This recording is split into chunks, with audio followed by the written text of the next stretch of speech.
Ka tangi te titi, ka tangi te kaka, ka tangi huki ka au te hei Māori ora.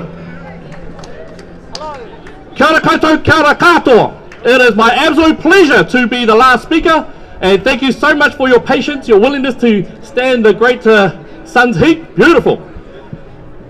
It has been such amount of changes going on since we last spoke up there last December.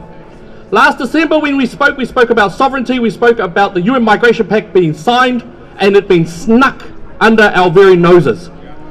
You were consistently loud enough that it annoyed the government so much that they ended up trying to say, hey, calm down, hey, want to smoke some weed? Hey, there you go. Because this government says that your competence level is not able to discuss sovereignty, but it is able to discuss weed. That's the level that this government says of you. This is the contempt that they have of the people of New Zealand.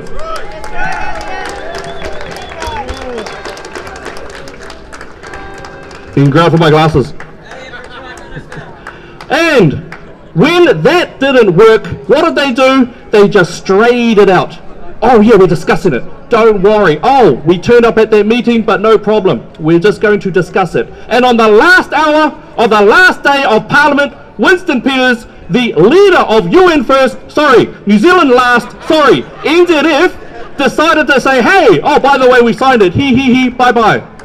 That is disgusting, that is not democratic, and that is, again, a contemptuousness against the people of this great nation.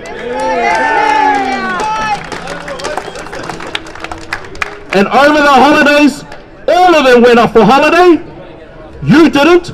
We have seen such an amount of traffic on social media.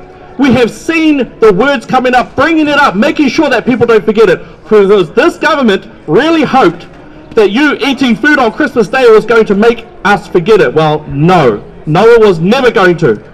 And the people here kept those alive. They made sure that our people knew.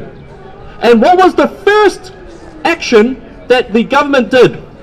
It was not coming here and wishing us all a Merry Christmas and hey, Happy New Year's, I hope you have a holiday. No, they went straight off and were wined and dined by the UN to engage in beautiful journalistic shows and talk shows and beautiful food that is taxpayer funded, all of it.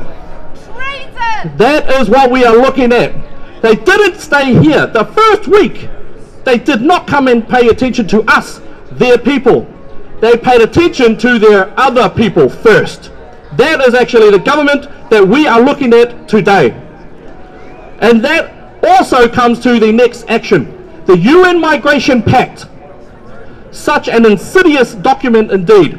Such an insidious document. This document, which was built, and other of our friends have said no. Why? It is incompatible with our sovereignty. That's what the other nations have said, but not us.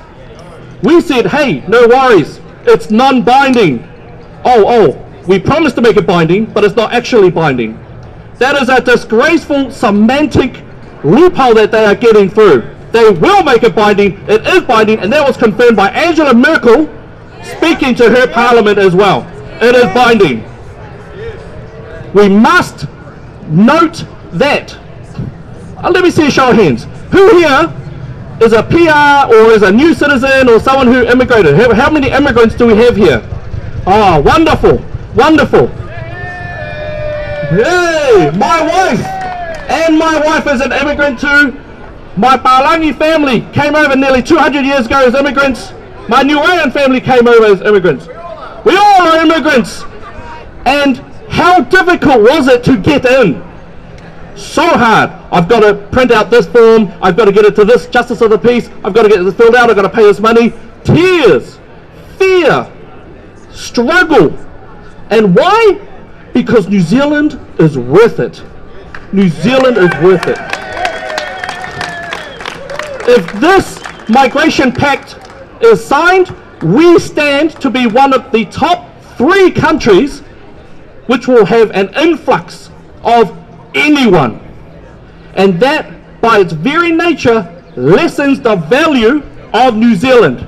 New Zealand is a great nation, and we have all struggled to be part of this great nation, and that is the positive nature of a high price country. We should be valuable. We are. We should have a healthy self-esteem as being Kiwi. That's what we are. So the UN migration is an absolutely insidious document that is there to lessen our very value in the world. That's what it is. And it goes a bit further. And the biggest one that we have here is what we are seeing is a part of a larger cultural push. Because what we've been seeing, especially over the last 5 years, is an incremental pushing out of value to be replaced by an ideology. An ideology is taking over the very values that make up New Zealand and the reason why New Zealand is a great place. We have seen, and this one is going back about 30 years, we have seen that this government, or Labour, have fractured and dismantled and destroyed the family structure of this great nation. I have seen it. I have worked in it. I am a product of a teen mum who was affected by sexual assault, and I was raised by a solo dad. I have seen it. I have worked it. I have lived it.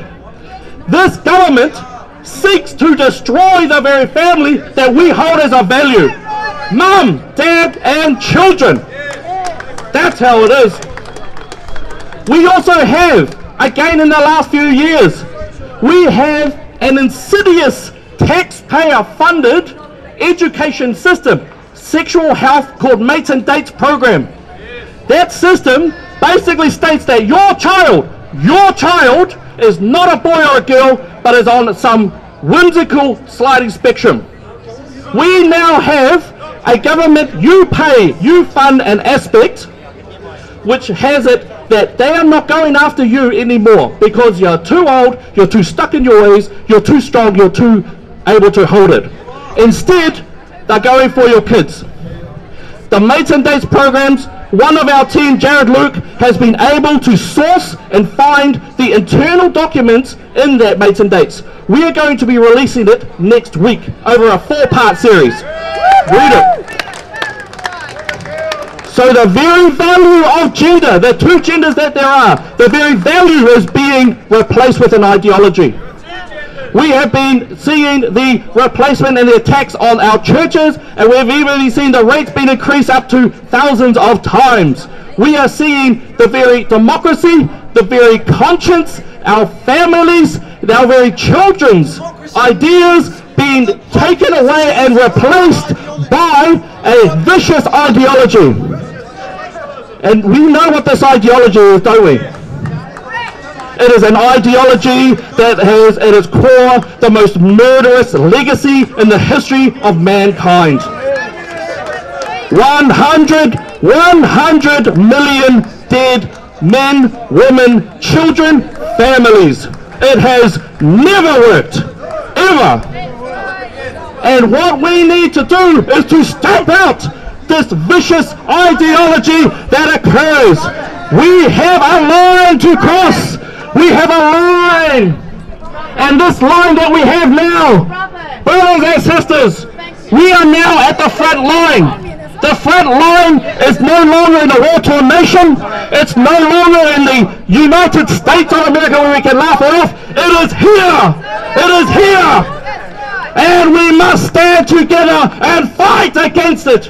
It is a vicious ideology that we have now.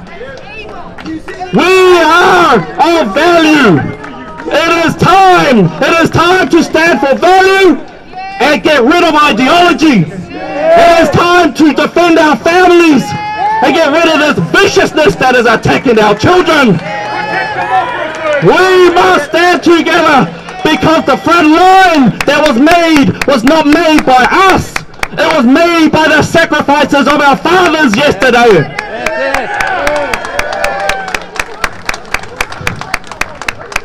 It's time to stand together, to be united. It's time to stand up for families, to stand for values. It's time to defend our fathers who fought yesterday as well. Lastly, I'll say this. We are ready. You are ready. Spread the word. Help that truth to increase. My name is Elliot Ikilei, New Conservative. I want your support. God bless you and God bless this nation.